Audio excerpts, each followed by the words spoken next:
जो टॉपिक चल रहा है हमारा कंप्यूटर का, यूपी ट्रिपल एससी का एग्जाम्स कोई सा भी हो, सभी में जो कंप्यूटर पूछे जाते हैं, कंप्यूटर से क्वेश्चन, तो यहाँ पे वही मैं आपके सारे जो प्रीवियस ईयर एग्जाम से पूछे गए हैं और जो न्यू क्वेश्चन बनते हैं वो यहाँ पर सारे कराते चल रहा हूँ। टॉपिक वाइज कराऊंगा। तो मैंने पिछली क्लास में भी कराए हैं, कुछ 2 क्यू वाला से करा दी हैं और यहाँ पर भी मैं आज को आगे कुछ क्वेश्चन कराने वाला हूँ। तो चैनल पर नए हो सब्सक्राइब कर लेना और टेलीग्राम ग्रुप से जरूर जुड़ें। देखिए टेलीग्राम का लिंक दिया हुआ है डिस्क्रिप्शन में, वहाँ से जाके उस ग्रुप से जरूर जुड़ जाएं। वहाँ पे आपको हर एक नोटिफिकेशन मिलता रहेगा। तो शुरुआत करते हैं आज के टॉपिक में अगले क्वेश्चनों के साथ।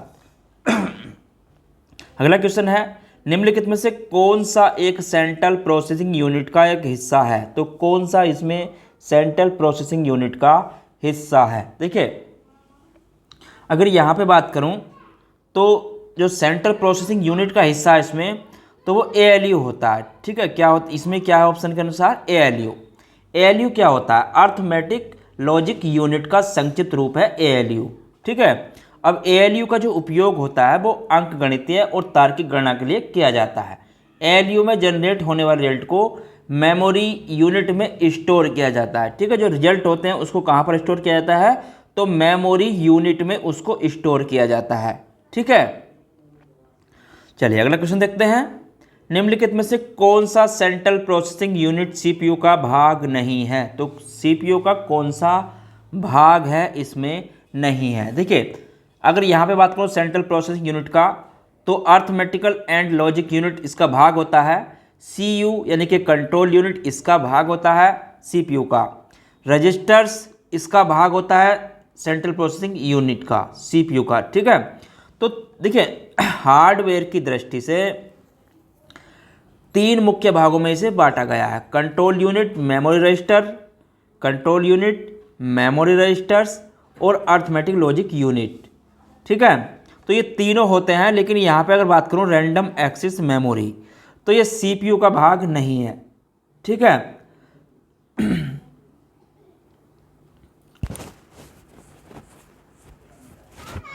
चलिए अगला क्वेश्चन देखते हैं। रजिस्टर में नया डाटा लिखने की क्रिया क्या है? तो रजिस्टर में नया डाटा लिखने की क्रिया क्या है? देखिए यहाँ पे अगर बात करूँ रजिस्टर में डाटा लिखने की जो क्रिया होती है वो क्या है? अब देखिए यहाँ पे अगर बात करें तो इसमें इसकी क्रिया क्या होती है? देखिए जो CPU में लिखने की क्रिया होती है तो रजिस्टर की पहली अंतर्वस्तु मिटा देती है। ठीक है, रजिस्टर की पहली, तो CPU में एक रजिस्टर एक छोटा स्थान होता है। CPU में जो रजिस्टर होता है वो एक छोटा स्थान होता है जो प्रोसेस के समय किसी भी तरह के डाटा एड्रेस इंटरेक्शन में थोड़े समय के लिए रखता है और नया डाटा रखने के लिए पुराने डाटा को मिटा देता है। ठीक है, तो इस चीज़ को आपको यहाँ पर नोट कर लेना है। चलिए अगला क्वेश्चन है, प्रोग्राम काउंटर यानी कि PC रजिस्टर एक अनिवार्य भाग है। तो प्रोग्राम काउंटर यानी कि PC CPU में उपस्थित रजिस्टर होता है जिससे मेमोरी से निष्पादित होने वाले अगले अनुदेश के पते को शामिल होते हैं। ठीक है, तो CPU का भाग है। किसका भाग है? CPU का एक भाग है। ठीक है, चलिए अगला क्वेश्चन देखते हैं। कीबोर्ड, मॉनिटर और कैबिनेट। कीबोर्ड, मॉनिटर और कैबिनेट। तो कीबोर्ड, मॉनिटर और सिस्टम कैबिनेट्स कंप्यूटर के हार्डवेयर के घटक हैं। ठीक है, कंप्यूटर हार्डवेयर के ये सारे घटक हैं, तो इस चीज़ को यहाँ पर नोट कर लेना है। कंप्यूटर हार्डवेयर कंप्यूटर का भौतिक भाग होता है। कंप्यूटर हार्डवेयर क्या होता है? कंप्यूटर का भौतिक भाग। ठीक है, कंप्यूटर का भौतिक भाग होता है कंप्यूटर हार्डवेयर, जिसमें उसके डिजिटल सर्किट लगे होते हैं। ठीक है, चलिए अगला क्वेश्चन देखते हैं। निम्नलिखित में से किस मेमोरी में CPU की सीधी एक्सेस होती है, यानी कि पहुंच एक्सेस होती है? तो मेमोरी में CPU की सीधी एक्सेस होती है तो किस में होती है? तो ये होती है रैम में। ठीक है, किस मेमोरी में CPU की सीधी पहुंच होती है? तो होती है रैम में। ठीक है, रैंडम एक्सेस मेमोरी में। तो इसको यहाँ पर नोट कर लेना। ठीक है,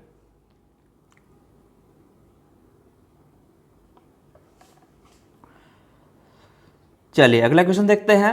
निम्नलिखित में CPU का कौन सा भाग ALU क्रियाविधि के दौरान अस्थायी रूप से आंकड़ों का संग्रहण करता है। तो कौन है जो सीपीयू का भाग का एएलयू क्रियाविधि के दौरान अस्थायी रूप से आंकड़ों का संग्रहण करता है? तो कौन करता है? ये करता है आपका, देखिए, सीपीयू के अधिकांश कार्यों को एएलयू द्वारा किया जाता है और जो इनपुट रजिस्टरों से डाटा लोड करते हैं, कहाँ से करते हैं?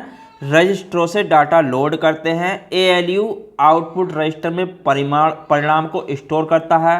नियंत्रण इकाई इन रजिस्टरों को एएलयू और मेमोरी के बीच डेटा को स्थानांतरित करती है। तो इसका सारा काम कौन करता है?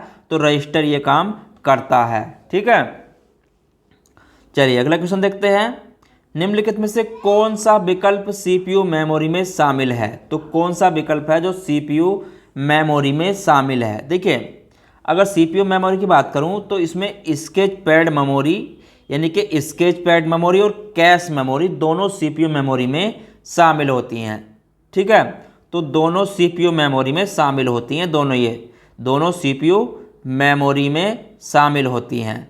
ठीक है, मेमोरी में ये शामिल होती हैं।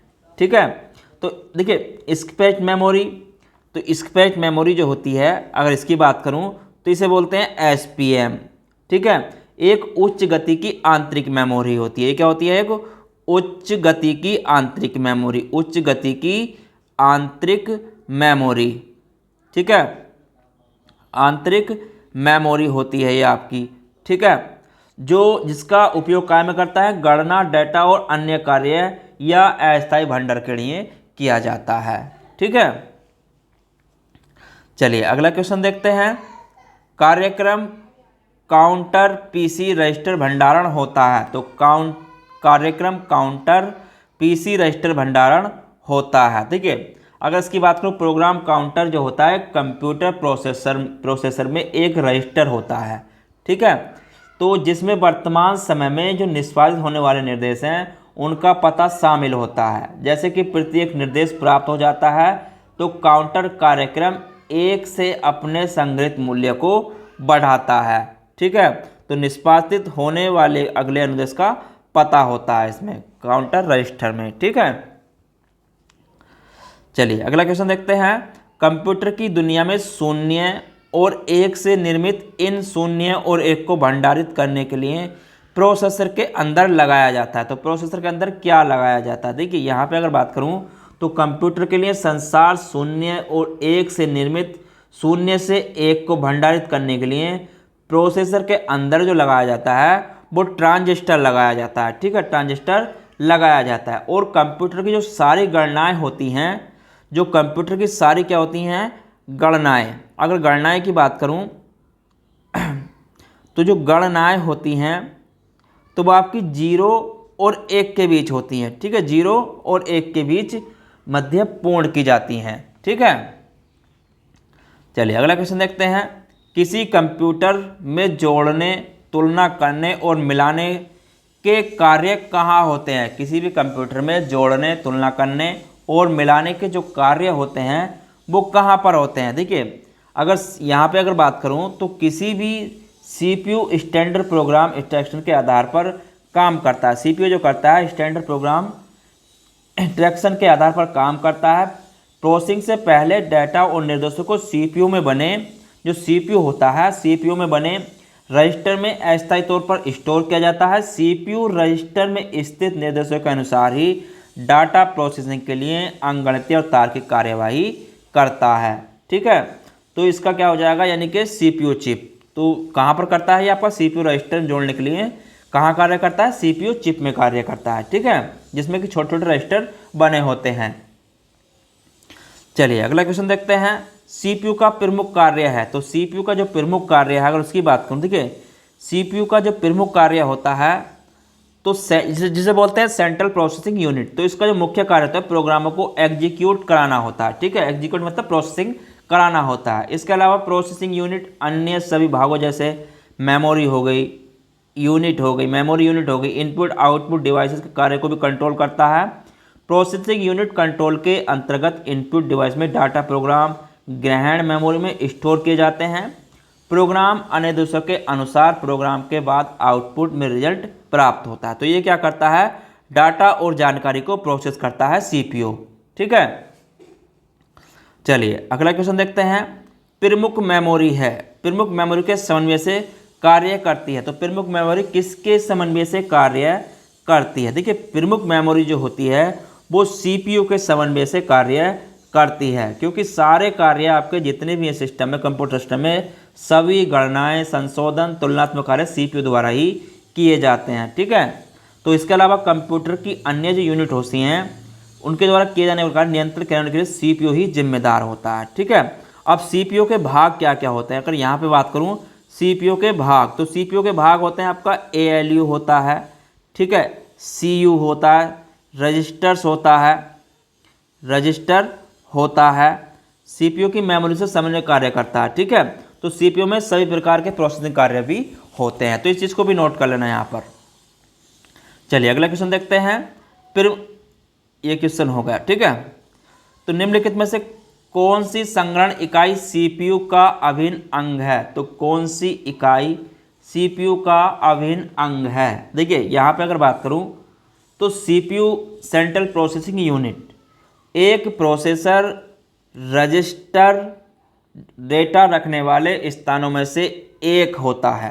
ठीक है, जो कंप्यूटर प्रोसेसर का हिस्सा होता है।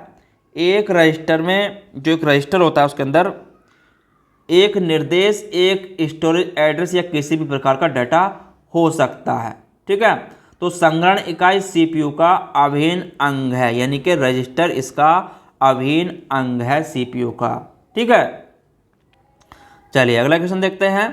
माइक्रो प्रोसेसर जो कंप्यूटर का मस्तिष्क होता है उसे क्या कहा जाता है? देखिए माइक्रो प्रोसेसर जो कंप्यूटर का मस्तिष्क होता है उसे जो है माइक्रोचिप भी कहते हैं। ठीक है, उसे क्या कहते हैं? माइक्रोचिप भी कहते हैं। एक माइक्रो प्रोसेसर को माइक्रोचिप भी कहते हैं और ये कंप्यूटर का मस्तिष्क होता है। ठीक है, सभी प्रोग्राम निर्देश को एग्जीक्यूट करता है और ये जो होता है चिप, माइक्रोचिप, ये आपकी सिलिकॉन चिप से बना होता है। ठीक है, कहाँ से बना होता है? आपका सिलिकॉन चिप से। इसको यहाँ पर भी नोट कर लेना, और ये सिलिकॉन चिप का बना होता है। ठीक है, तो जिस पर एक फोटोकेमिकल प्रक्रिया द्वारा छोटे छोटे सर्किट माइक्रोचिप बनाए होते हैं। ठीक है, ये चिप अलग अलग प्रकार में, आकार में उपलब्ध होते हैं।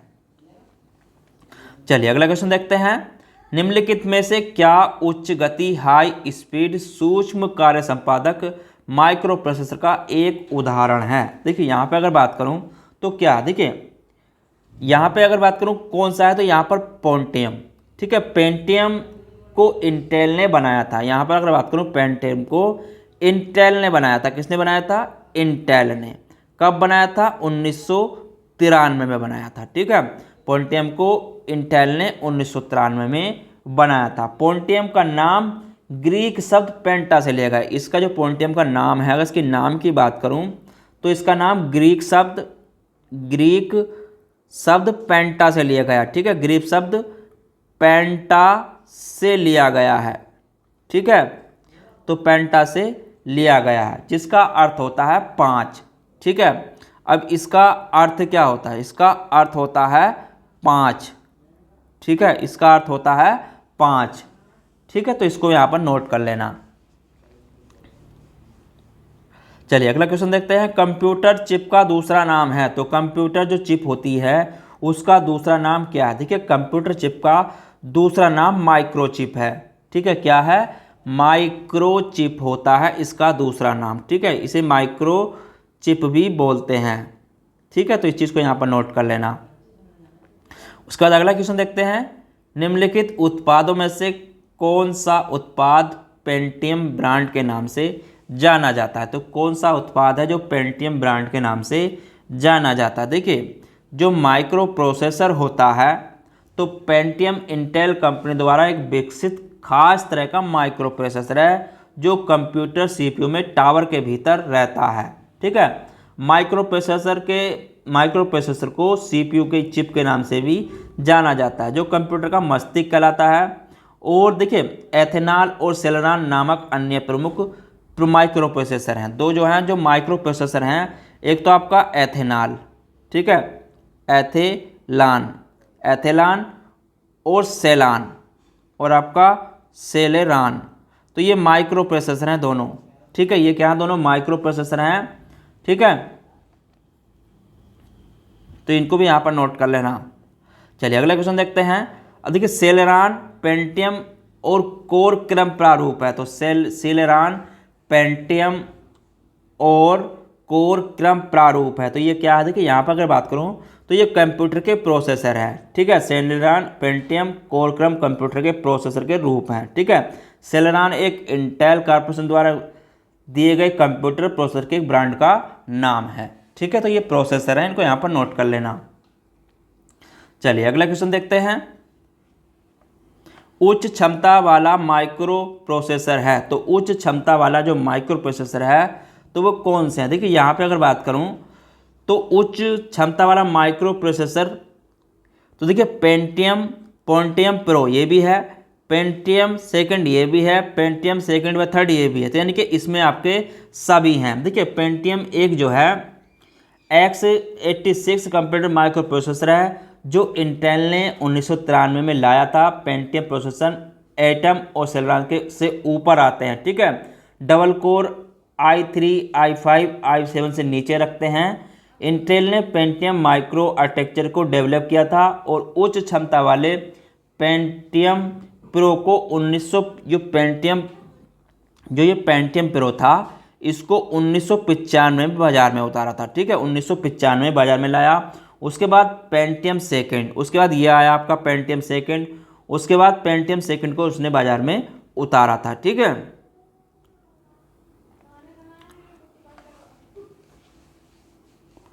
चलिए अगला क्वेश्चन देखते हैं। इंटेल कोर i9 एक प्रकार है, तो इंटेल कोर i9 क्या है, देखिए अभी बताया था मैंने, तो ये एक प्रोसेसर है, ठीक है, क्या है, प्रोसेस, एक प्रकार का प्रोसेसर है, ठीक है।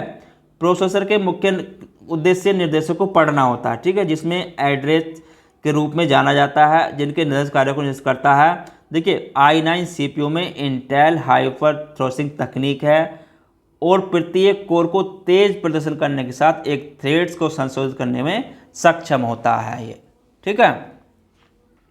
चलिए अगला क्वेश्चन देखते हैं। यदि कोई कंप्यूटर सिस्टम n प्रक्रियाओं को t सेकंड में पूरा करता है तो उस अंतराल के दौरान उसका थ्रूपुट प्रक्रिया प्रति सेकंड होता है। देखिए अगर यहाँ पे बात करूँ, अगर कोई भी थ्रूपुट प्रक्रियाओं की संख्या जो प्रति सेकंड इकाई के रिश्ते में पूरा करती है, यदि कंप्यूटर n सेकंड में t प्रोसेस सेकंड में पूरा करती है तो उसे क्या कहते हैं। देखिए यहाँ पे अगर बात करूँ थ्रूपुट, तो यहाँ पर अगर बात करूँ थ्रूपुट बराबर क्या होता है, कुल की संख्या पूरा किया गया प्रोसेस, यानी कि जो कुल है, कुल की संख्या। अब यहाँ पे अगर बात करूँ कुल की संख्या पूरा किया गया प्रोसेस, ठीक है, कुल की संख्या पूरा किया गया प्रोसेस इसके बटे होगा प्रोसेस में लगा समय, ठीक है, प्रोसेस में लगा समय तो कितना होगा, कुल कितना है, तो आपका n, ठीक है, n प्रक्रिया करी उसने, कोई कार्य कितना कर रहा है n, कितना समय लगा t, तो उसका हो जाएगा n/t, ठीक है, तो क्या हो जाएगा n/t आपका ये हो जाएगा। चलिए अगला क्वेश्चन देखते हैं। स्नैपड्रैगन एटम, टेरगा, हेलो और एक्सॉन्स में क्या समानता है। देखिए इनकी अगर बात करूं तो स्नैपड्रैगन एटम और ये जो हैं, देखिए स्नैपड्रैगन, ठीक है, स्नैपड्रैगन एक system on a chip semiconductor की प्रणाली है जो मोबाइल में उपयोग की जाती हैं, ठीक है, तो ये एक प्रकार के, ये भी एक प्रोसेसर हैं, क्या हैं, एक प्रकार के प्रोसेसर हैं जो स्नैपड्रैगन को क्वालकॉम, ठीक है, क्वालकॉम टेक्नोलॉजी द्वारा डिजाइन किया गया, इसे जो किया गया क्वालकॉम टेक्नोलॉजी द्वारा डिजाइन किया गया, और ये प्रोसेसर हैं एक प्रकार के, ये भी क्या हैं, एक प्रकार के प्रोसेसर हैं जो मोबाइल में उपयोग किए जाते हैं, ठीक है। चलिए अगला क्वेश्चन देखते हैं। इंटेल नाम है, तो इंटेल नाम क्या है। देखिए इंटेल जो है कंप्यूटर की कंपनी का नाम है, ठीक है, इंटेल कंप्यूटर कंपनी है जो सेमीकंडक्टर ये क्या बनाती है, ये आपकी सेमीकंडक्टर, ठीक है, सेमीकंडक्टर और माइक्रो प्रोसेसर बनाती है, और आपके माइक्रो प्रोसेसर बनाती है, ठीक है। तो माइक्रो प्रोसेसर बनाती है और ये कंप्यूटर कंपनी है। सबसे पहले माइक्रो प्रोसेसर इंटेल ने ही बनाया था, ठीक है। तो सबसे पहले माइक्रो प्रोसेसर आपका इंटेल ने ही बनाया था। चलिए अगला क्वेश्चन देखते हैं। कंप्यूटर का कौन सा भाग कंप्यूटर प्रोग्राम के अनुदेशों को निष्पादित करने में सीधे सम्मिलित होता है? तो कंप्यूटर का कौन सा भाग कंप्यूटर प्रोग्राम के अनुदेशों को निष्पादित करने में सीधे सम्मिलित होता है? तो कौन सा होता है? तो ये होती है, देखिए, कोई भी एक माइक्रो प्रोसेसर सभी प्रोग्राम को निर्देश को एग्जीक्यूट करता है। इसके अलावा सभी जो प्रोग्राम होते हैं यूनिट अन्य सभी भागों जैसे मेमोरी हो गई, इनपुट आउटपुट डिवाइस हो गई, तो सभी कार्यों को कंट्रोल करता है। तो ये कौन करता है आपका? देखिए यहाँ पे है आपका सेकेंडरी स्टोरेज, ठीक है। तो कौन करती है? Secondary storage. और ये सिलिकॉन चिप का बना होता है जिसमें एक फोटोकेमिकल द्वारा छोटे छोटे सर्किट लगाए गए होते हैं। ये चिप अलग अलग प्रकार आकार में होती है, ठीक है। तो ये होती है सेकेंडरी स्टोरेज। चलिए अगला क्वेश्चन देखते हैं।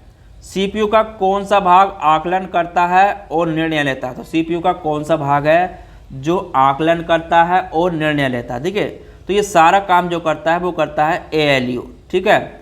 जो सभी गणितीय और तार्किक अभिक्रिया करता है वो आपका एएलयू में ही होती है, ठीक है। तो क्या है? Arithmetic logic unit. और कंप्यूटर में सीपीयू के मुख्य 3 भाग हैं आपके, एक एएलयू, एक होता है सीयू और तीसरा होता है आपका रजिस्टर, ठीक है। तो ये पूछ लेता है, इनको भी नोट कर लेना। तो ये 3 मुख्य भाग हैं इसके, ठीक है।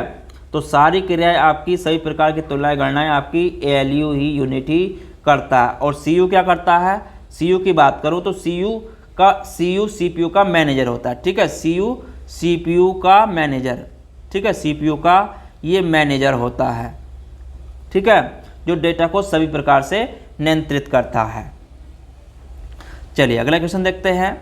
एक इलेक्ट्रॉनिक डिवाइस जो डेटा को इंफॉर्मेशन में बदलते हुए प्रोसेस करता है क्या कहलाता है? देखिए, एक इलेक्ट्रॉनिक डिवाइस जो डेटा को इंफॉर्मेशन में बदलते हुए प्रोसेस करता है तो क्या कहलाता है? देखिए, अगर इसकी बात करूं तो ये कोई भी प्रोसेसर कंप्यूटर सिस्टम की यूनिट है, कोई भी जो निर्देशों को इंटरप्रेट करके उन्हें एग्जीक्यूट करता है, और एक इंटीग्रेटेड चिप पर बने एएलयू एवं सीयू और एमयू कम्युनिकेशन होता है। और माइक्रो प्रोसेसर जो होता है वो बाइनरी, जो माइक्रो प्रोसेसर होता है वो आपका बाइनरी डिजिट किस पर कार्य करता है? आपका बाइनरी डिजिट पर, ठीक है, बाइनरी डिजिट 0 और आपका 1 पर कार्य करता है, ठीक है, 0 और 1 पर कार्य करता है, ठीक है। चलिए अगला क्वेश्चन देखते हैं। 8 बिट शब्द लंबाई वाले माइक्रो प्रोसेसर बिट को एक साथ प्रोसेस करता है। देखिए, 8 बिट शब्द लंबाई वाले माइक्रो प्रोसेसर 8 बिट डाटा को, यानी कि 8 बिट डाटा को एक साथ प्रोसेस करता है, ठीक है। तो बस इसको यहाँ पर नोट कर लेना। चलिए अगले क्वेश्चन देखते हैं। निम्नलिखित में से कौन सा कंप्यूटर के भीतर सीपीयू और अन्य उपकरणों के कंट्रोल सूचना का वहन करता है? तो कौन करता है? देखिए, कंट्रोल, अगर इसकी बात करूं तो कंप्यूटर के भीतर सीपीयू के अन्य उपकरण जो कंट्रोल का सूचना वहन करता है तो ये करती है कंट्रोल बस, ठीक है। कंट्रोल बस सिस्टम बस का एक भाग है। कंट्रोल बस जो है, अगर इसकी बात करूं तो सिस्टम बस का एक भाग है, ठीक है। तो सिस्टम बस का भाग है ये आपका कंट्रोल बस, ठीक है। तो इसको यहाँ पर नोट कर लेना। और ये सारे सूचना कंट्रोल का वाहन यही करता है, कंट्रोल बस, ठीक है, सीपीयू के। चलिए अगला क्वेश्चन देखते हैं। और आज के चैप्टर का, जो आज का हमारा चैप्टर है, इसका लास्ट क्वेश्चन है आज के टॉपिक का, ठीक है। तो कल इसमें और कराऊंगा, तो इस क्वेश्चन को और देख लेते हैं। देखिए, यहाँ पर अगर बात करें तो निम्नलिखित में से कौन सा एक पेरिफेरल डिवाइस नहीं है? तो इसमें से कौन सी जो पेरिफेरल डिवाइस नहीं है? देखिए, यहाँ पे अगर बात करूँ तो सीपीयू से बाह्य रूप जोड़ने वाले डिवाइसों को, जो सीपीयू से बाहर होते हैं, तो उन डिवाइसों को पेरिफेरल डिवाइस कहते हैं। जैसे आपका प्रिंटर होता है, ठीक है, मॉनिटर होता है, कीबोर्ड होता है, माउस होता है, ठीक है, माउस होता है, तो ये क्या कहते हैं, पेरिफेरल डिवाइस कहते हैं। जबकि जो आपका मदरबोर्ड है सीपीयू के महत्वपूर्ण भाग है, ठीक है, मदरबोर्ड क्या है आपका, सीपीयू का महत्वपूर्ण भाग है। जो कंप्यूटर से बाहर सीपीयू से, देखिए, जो सीपीयू के बाह्य रूप से जुड़ने वाले डिवाइसों को पेरिफेरल डिवाइस कहते हैं। इस चीज़ को आपको ध्यान रखना है, ठीक है। मदरबोर्ड जो है वो सीपीयू का महत्वपूर्ण भाग है, ठीक है। मदरबोर्ड हो गया, हार्ड डिस्क हो गई, ठीक है, मदरबोर्ड हो गया या आपकी हार्ड डिस्क, तो ये सीपीयू के मुख्य भाग हैं, ठीक है।